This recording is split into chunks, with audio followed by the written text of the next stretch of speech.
नमस्कार। हम सबकी जिंदगी में ऐसे मोड़ आते ही हैं जब लगता है कि यार सब कुछ हाथ से निकल रहा है।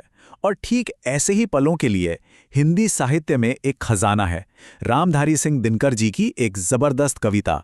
ये हमें सिखाती है कि असल में अंदर की ताकत होती क्या है। तो चलिए आज इसके हर शब्द में जो हिम्मत छुपी है ना, उसे खोद कर निकालते हैं। अब देखिए, ये कविता शुरू किसी मीठी मीठी सलाह से नहीं होती। नहीं, ये तो एक तरह का गरजता हुआ हुक्म है। दिनकर जी सीधे सीधे कहते हैं, चाहे मुसीबत आ घेरे या सारी दुनिया आपके खिलाफ हो जाए, अपनी जगह पर डटे रहो, एकदम अटल। भले ही वक्त का पहिया कितना ही उल्टा क्यों ना घूम रहा हो, हिम्मत और साहस वो नहीं छोड़ना है। और सच कहूं तो यही वो फाउंडेशन है जिस पर इस पूरी कविता की शानदार इमारत खड़ी है। तो सबसे पहली और सबसे जरूरी बात जो ये कविता कहती है वो है अडिगता, स्टेडफास्टनेस। और ये सिर्फ एक शब्द नहीं है दोस्तों, ये अपने आप में एक बहुत बड़ी शक्ति है। दिनकर जी का मैसेज बिल्कुल साफ है। किसी भी हाल में अपनी जमीन पर टिके रहना, यही असल जीत की पहली सीढ़ी है। यहीं से हमारे अंदर की ताकत का सफर शुरू होता है। ठीक है, तो अडिग तो रह गए, लेकिन क्या सिर्फ डटे रहना काफी है? नहीं, हमें ये भी तो समझना होगा कि ये जो मुसीबत है जिसमें हम खड़े हैं, ये आखिर है क्या चीज। और यहीं पर कविता एक बहुत बहुत ही दिलचस्प मोड़ लेती है। ये हमें दिखाती है विपत्ति की अग्नि और बताती है कि मुश्किलें हमें तोड़ने नहीं आती, बल्कि हमें बनाने आती हैं। तो सवाल यह है कि इन मुश्किलों का, इस एडवर्सिटी का नेचर क्या है? दिनकर जी कहते हैं, इन्हें एक भट्ठी की तरह देखो। सोचिए, एक धधकती हुई आग जिसमें तपकर ही तो कच्चा लोहा फौलाद बनता है ना, और पत्थर कुंदन बन जाता है। ये जो मेटाफर है ना, ये कमाल का है। ये हमें सिखाता है कि चुनौतियों को दुश्मन नहीं, एक टीचर, एक गुरु की तरह देखो। और इसी आइडिया को इन लाइनों में क्या खूबसूरती से पिरोया गया है। तपा है जो जला है, चमक उसी में आई है। मतलब एकदम साफ है कि असली शाइन, असली वैल्यू उसी इंसान की होती है जो मुश्किलों की इस आग से होकर गुजरा हो। इसीलिए तो कवि कहते हैं कि भाई चाहे कितनी भी ताप हो, कितना भी तम मतलब अंधेरा हो, बस आगे बढ़ते चलो। यहां पर एक शब्द पर ध्यान देना बहुत जरूरी है, तप। अब देखिए, तप का मतलब सिर्फ दुख सहना या दर्द झेलना नहीं है। नहीं, ये एक कॉन्शियस प्रोसेस है, एक जागरूक प्रक्रिया है, खुद को शुद्ध करने की, मजबूत बनाने की। मतलब दिनकर जी कह रहे हैं कि अपनी मुश्किलों को एक तपस्या की तरह देखो, जो हमें अंदर से और ज्यादा प्योर और ज्यादा पावरफुल बनाने के लिए ही तो है।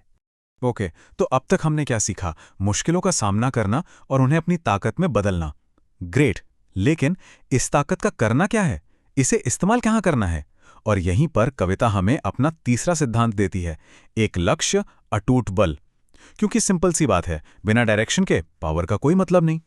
ये जो लाइनें हैं ना, ये बिल्कुल एक सीधा रास्ता दिखाती हैं, एक जीपीएस की तरह, कि बस अपना एक लक्ष्य तय कर लो और फिर उसकी तरफ ऐसे बढ़ो जैसे कोई पंछी बिना डगमगाए सीधा आसमान की ओर उड़ता है।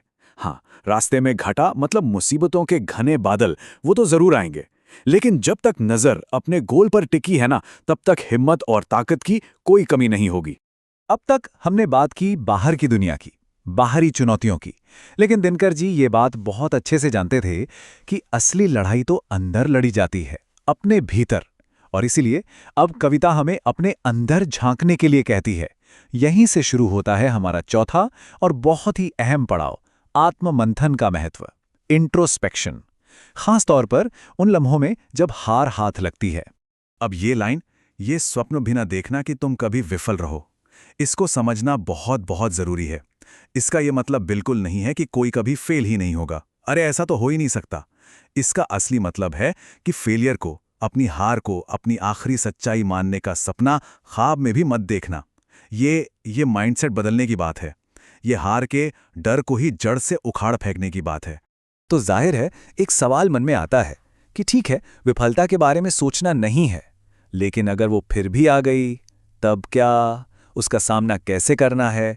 और कमाल की बात यह है कि कविता इसका कोई फिलॉसफिकल सा जवाब नहीं देती, बल्कि एक बहुत ही प्रैक्टिकल, बहुत ही काम का जवाब देती है।